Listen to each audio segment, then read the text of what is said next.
कहानी की शुरुआत में हम बेन और उसके पिता पैट्रिक को देखते हैं, जो एक खास तरह के कोड के पीछे छुपे मैसेज का पता लगाने की कोशिश कर रहे थे। ये कोड एक खजाने तक पहुंचने का राज है और वो उन्हें एक फटे हुए डायरी के पन्ने से मिला था, जिस वजह से बेन के दोस्त राइली ने कहा कि ये कोड पूरा तो नहीं मिलेगा, सिर्फ 1-2 वर्ड ही निकल पाएगा। लेकिन बेन और उसके पिता ने ध्यान से सोचा तो उन्हें समझ आया कि उस क्लू में लिखा है लिबर्टी लेडी, जिसका फ्रेंच भाषा में मतलब कुछ स्टैच्यू ऑफ लिबर्टी जैसा होगा। अब दुनिया में 3 स्टैच्यू ऑफ लिबर्टी हैं, लेकिन जब क्लू फ्रेंच भाषा में है तो सबसे पहले वो पेरिस वाले स्टैच्यू को देखने पहुंचे। राइली ने ड्रोन की मदद से स्टैच्यू ऑफ लिबर्टी की जांच की, लेकिन तभी 2 पुलिस वाले उनसे पूछताछ करने पहुंचे। बेन ने उनका ध्यान भटकाया और राइली को स्टैच्यू ऑफ लिबर्टी पर कुछ लिखा हुआ मिला। उसने जल्दी से फोटो खींच लिया और फिर उन पुलिस वालों से ही उसे ट्रांसलेट करने को कहा। इन लाइनों में उन्हें इंग्लैंड की रानी के खास टेबल के बारे में पता चला, जो सिर्फ दुनिया में 2 ही हैं। उनमें से एक तो इंग्लैंड में ही है, लेकिन दूसरा रानी ने अमेरिका को तोहफे में दे दिया था, जो अब व्हाइट हाउस में मौजूद है।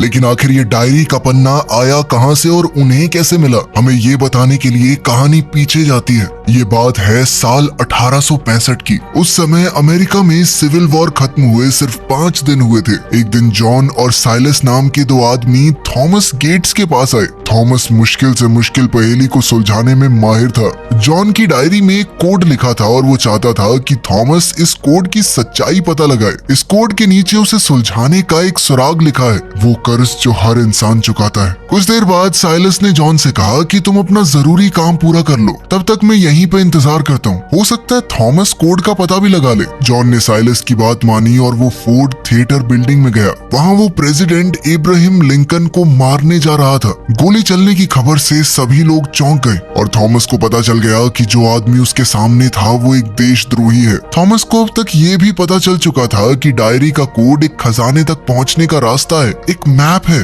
अब वो नहीं चाहता था कि ये खजाना गलत हाथों में पड़े, इसलिए थॉमस ने डायरी का वो पन्ना ही फाड़ के उसे जला दिया। लेकिन साइलस को पता चल गया और उसने जल्दी से इस कागज को जलने से पहले बचा लिया और थॉमस गेट्स को मार डाला।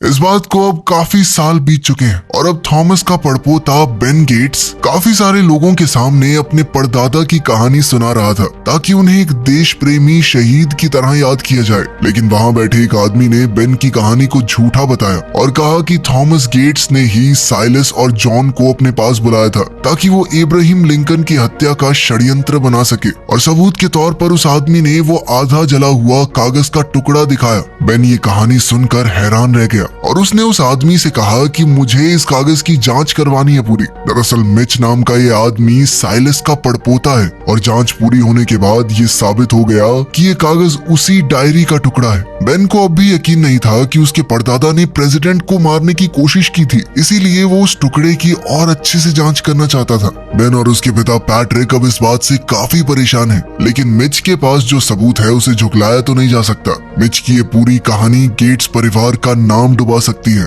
इसलिए बेन ने कसम खाई कि वो ये साबित करके रहेगा कि उस डायरी में लिखा हुआ कोड एक खजाने को ढूंढने का रास्ता था, प्रेसिडेंट को मारने का कोई प्लान नहीं। बिना वक्त गवाए बेन अपने दोस्त राइली से मिला, जिसने अब किताबें लिखना शुरू कर दिया था। लेकिन उसकी किताब कुछ खास बिक नहीं रही थी। उसकी फरारी को भी सरकार ने जब्त कर लिया था, क्योंकि उसके पास अपना टैक्स भरने तक के पैसे नहीं थे। बेन ने अपने घर का सिक्योरिटी कोड पता लगाने के लिए राइली की मदद मांगी, क्योंकि बेन का अपनी गर्लफ्रेंड एबिगेल से ब्रेकअप हो गया था, जिसके बाद एबिगेल ने बेन को घर से बाहर निकालकर घर का कोड बदल दिया। अब बेन ने मौका देखकर एबिगेल का एम्प्लॉय कार्ड चुरा लिया। एबिगेल म्यूजियम में एक बड़ी पोजीशन पर थी और इस कार्ड से वो एबिगेल के ऑफिस में घुसकर रजिस्टर देखना चाहता था। लेकिन इससे पहले बेन अपना काम खत्म करके निकल पाता, एबिगेल वहां आ गई और उसने बेन को पकड़ लिया। पकड़े जाने पर बेन ने एबिगेल को अपनी सारी परेशानी बताई और उससे कहा कि वो उस डायरी के पुराने टुकड़े की एक बार जांच करना चाहता है। एबिगेल उससे गुस्सा तो थी, लेकिन फिर भी वो बेन की मदद करने के लिए मान गई, क्योंकि बेन ने कहा था कि इसके बदले में तुम्हें जो चाहिए तुम मांग लेना।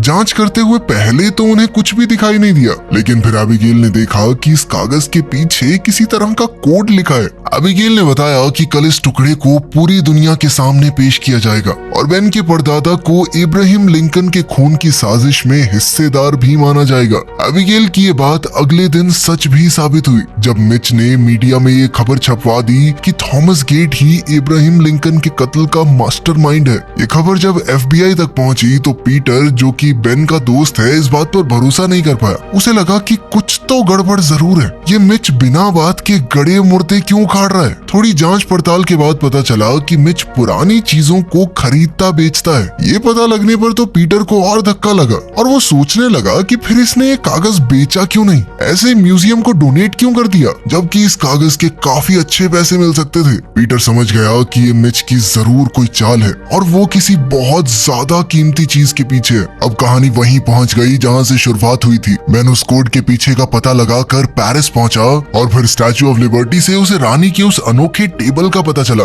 जिसके बाद वो राइली के साथ जल्दी से लंदन पहुंचा। वहीं बेन के पिता पर हमला हो गया, जिसके पीछे मिच और उसके आदमियों का हाथ था। मिच ने मौका देखकर बेन के पिता के फोन का एक क्लोन बना दिया ताकि उसे वो सब कुछ पता लगता रहे जो जानकारी बेन अपने पिता को दे रहा है।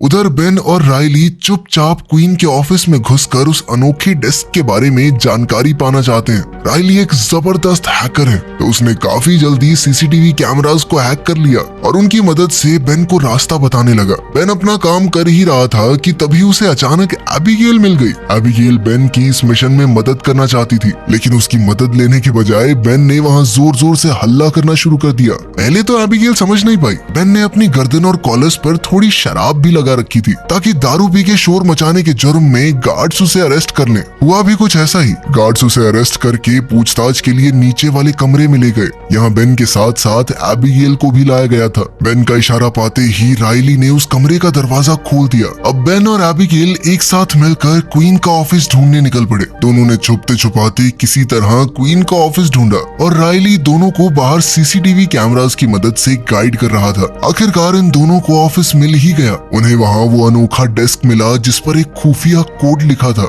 जैसे ही बेन ने इस कोड की पहेली को समझाया तो वो समझ गया कि ये कोई नॉर्मल टेबल नहीं है, ये एक तरह की तिजोरी है जिसे खोलने के बाद उसे एक लकड़ी का टुकड़ा मिला जिस पर बहुत से चिन्ह बने हुए थे। बेन समझ गया कि इसमें जरूर कोई पहेली छुपी है, तो बेन ने ये लकड़ी का टुकड़ा उठा लिया। उसी वक्त सिक्योरिटी ऑफिसर ने देखा कि बेन और एबिगेल वहाँ से गायब हैं और बाकी ऑफिसर भी इन दोनों को ढूंढने लग गए। राइली ने ये सब देख लिया और गार्ड का ध्यान भटकाने के लिए झूठा अलार्म बजा दिया ताकि वो दोनों आसानी से भाग सकें। महल से निकलकर एबिगेल, बेन और राइली ने इस पहेली को सुलझाने की कोशिश की, लेकिन कुछ ही पलों में बेन ने देखा कि मिच और उसके आदमी उन तीनों का पीछा कर रहे हैं। पता चलते ही तीनों वहाँ से भागे, साथ ही मिच और उसके आदमी उनका पीछा करने लगे। इसी भागदौड़ के दौरान जब गाड़ी में बेन एक स्पीड कैमरे के पास पहुँचने वाला था तो उसने लकड़ी के फट्टे को अपने मुंह के पास रख लिया और गाड़ी की स्पीड बढ़ा दी ताकि फोटो आ जाए, क्योंकि उसके फोन का कैमरा खराब था। साथ ही राइली ने कैमरा सिस्टम को हैक करके वो फोटो निकाल ली। इसके बाद बेन ने वो लकड़ी का फट्टा पानी में फेंक दिया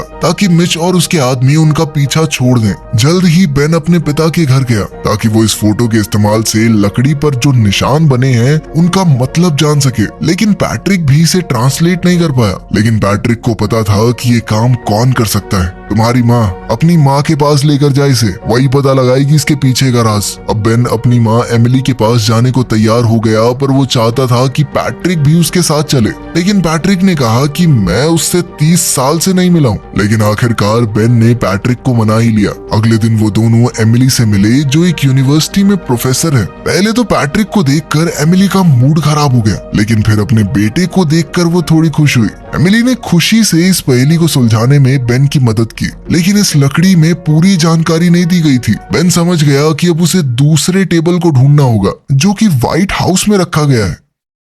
अब बिना वक्त गवाए बेन और एबिगेल सीधा व्हाइट हाउस पहुंच गए, जहां किसी चीज का सेलिब्रेशन चल रहा था। एबिगेल व्हाइट हाउस में काम कर रहे एक आदमी को जानती है जो उसे पसंद भी करता है। उसका नाम है कॉनर। शुरू में तो कॉनर थोड़ा हिचकिचाया, लेकिन बेन ने कहा कि हम बस प्रेसिडेंट का ऑफिस देखना चाहते हैं, प्लीज एक बार दिखा दो। साथ ही उसने कह दिया कि एबिगेल का बहुत मन है, उसे मना करोगे तुम? बेचारे कॉनर को समझ नहीं आया कि वो क्या बोले। अब जब एबिगेल चाहती थी तो उसे करना ही पड़ेगा। कॉनर ने इन दोनों को थोड़ा चौकन्ना रहने की सलाह दी, क्योंकि प्रेसिडेंट के ऑफिस में ऐसे ही किसी को आने की इजाजत नहीं थी। लेकिन जैसे ही बेन को वो डेस्क दिखाई दिया तो उसने एबिगेल को इशारा कर दिया, जिसके बाद एबिगेल ने अपना एक ईयररिंग गिरा दिया और कॉनर को उसे ढूंढने के लिए मदद मांगी और कॉनर से कहा कि मेरी मदद करो ना इसे ढूंढने में। अब बेन डेस्क के पास जाकर पहेली सुलझाने लगा, लेकिन जब उसने पूरी गुत्थी सुलझा भी ली तो देखा कि वहाँ पर तो वो टुकड़ा है ही नहीं, उसे पहले ही किसी ने निकाल लिया था। निराश होकर एबिगेल और बेन व्हाइट हाउस से बाहर आ गए और राइली को बताया कि लकड़ी वहाँ है ही नहीं।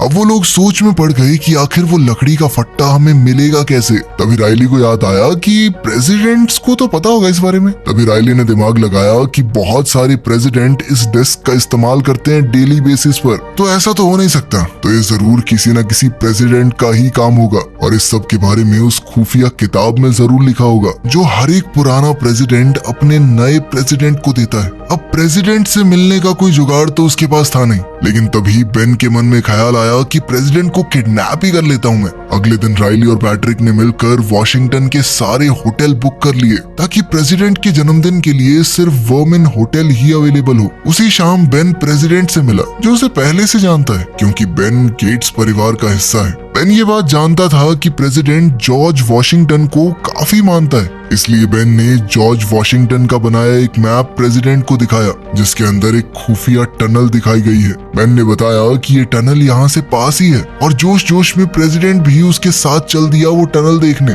तब बेन और प्रेसिडेंट एक साथ इस टनल की तरफ गए। प्रेसिडेंट ने गार्ड को बाहर ही रुकने का ऑर्डर दिया क्योंकि वो आराम से घूमना चाहता था। बेन और प्रेसिडेंट दोनों ये टनल देखने निकल गए। बेन ने बिना किसी रुकावट के प्रेसिडेंट और अपने आप को वहाँ बंद कर लिया। अब उसने बिना वक्त गवाए प्रेसिडेंट से इस किताब के बारे में पूछा। पहले तो प्रेसिडेंट ने ये राज खोलने से मना कर दिया, लेकिन जब प्रेसिडेंट ने देखा कि ये बेन के लिए कितना मायने रखता है तो वो मान गया। आखिरकार प्रेसिडेंट ने बेन को बता दिया कि ये किताब एक खास लाइब्रेरी के सेक्शन में रखी है। प्रेसिडेंट ने उसे बुक नंबर भी बताया जो इस किताब को ढूंढने का खुफिया कोड है। उनकी इस बातचीत के बाद वो दोनों बाहर निकले। प्रेसिडेंट ने बेन से कहा कि अगर तुम इस किताब को निकालते हुए पकड़े गए तो मैं पब्लिक में तुम्हें बचाऊंगा नहीं, तो इसलिए बेहतर यही होगा पकड़े मत जाना। इसके बाद बेन, एबिगेल और राइली उस लाइब्रेरी में पहुंचे। क्योंकि एबिगेल यहाँ काम करती है तो उसे यहाँ का चप्पा चप्पा पता था। वो सीधा प्रेसिडेंट की बताई हुई जगह पर पहुंच गई जहाँ वो किताब उन्हें मिलेगी, लेकिन वहाँ पर किताब थी ही नहीं। राइली को लगा कि शायद किसी ने लाइब्रेरी से वो किताब पढ़ने के लिए ले ली होगी, लेकिन तभी बेन को शेल्फ के पीछे एक कोड भरने की जगह मिली और जैसे ही उसने वहाँ किताब का नंबर डाला तभी अंदर से वो किताब निकल आई।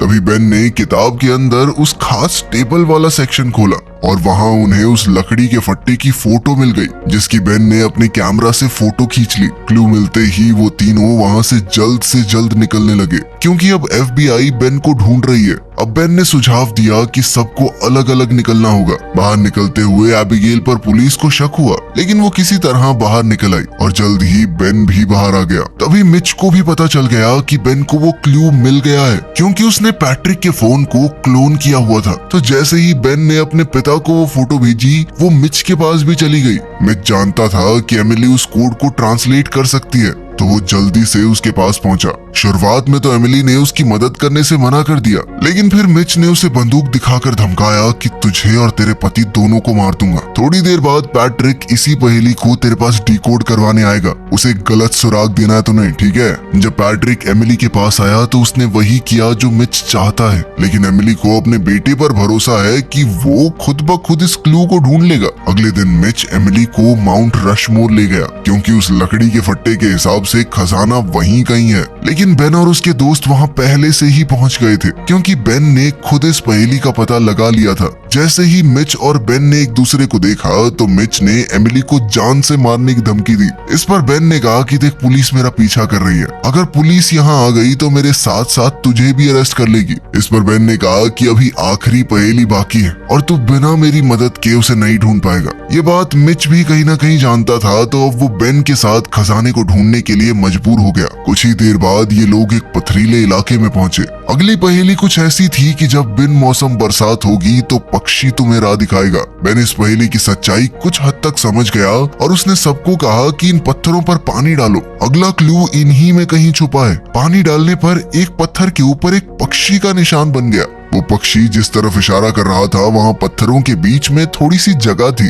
बेन ने जैसे ही इस पत्थर में हाथ डालकर इधर उधर घुमाया तो अचानक दूसरी ओर पहाड़ों के बीच में छोटा सा रास्ता बन गया। सभी लोग जल्द ही वहाँ अंदर पहुंचे। उनके अंदर जाने के कुछ पल बाद ही दरवाजा अपने आप बंद हो गया और अब वो सभी लोग अंदर फंस चुके थे। सबने बाहर का रास्ता ढूंढने की कोशिश की लेकिन रास्ता किसी को नहीं मिला। अचानक से उनके नीचे का फर्श भी हिलने लगा। बेन, राइली, एबिगेल और मिच फिसलकर नीचे गिर गए। वहीं बेन के माँ बाप ऊपर ही रह गए। अब वो लोग अलग होकर भी बाहर का रास्ता ढूंढ ही रहे थे कि तभी एबिगेल को पास में एक सीढ़ी दिखी। बेन सबसे पहले उस पर चढ़ना चाहता था लेकिन सीढ़ी उसी फिसलने वाले फर्श पर है। बेन ने उन सबको इस तरह खड़े रहने को कहा जिससे सीढ़ी फिसले ना। मिच बेन के आगे है इसलिए पहले मिच ऊपर जाएगा। ऊपर चढ़कर मिच को उन तीनों की मदद करनी थी लेकिन मिच मदद के लिए आया ही नहीं।